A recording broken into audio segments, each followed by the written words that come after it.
क्या आप without mobile number अपना जीमेल अकाउंट रिकवर करना चाहते हैं?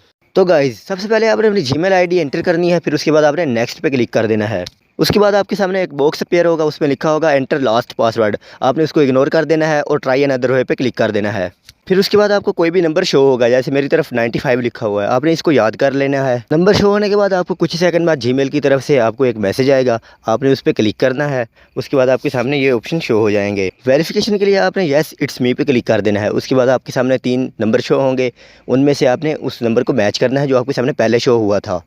नंबर मैच करने के बाद आपके सामने क्रिएट न्यू पासवर्ड और कन्फर्म पासवर्ड का ऑप्शन शो हो जाएगा। आप वहां अपनी मर्ज़ी का पासवर्ड एंटर कर सकते हैं। पासवर्ड एंटर करने के बाद आप देख सकते हैं कि मेरा अकाउंट रिकवर हो चुका है।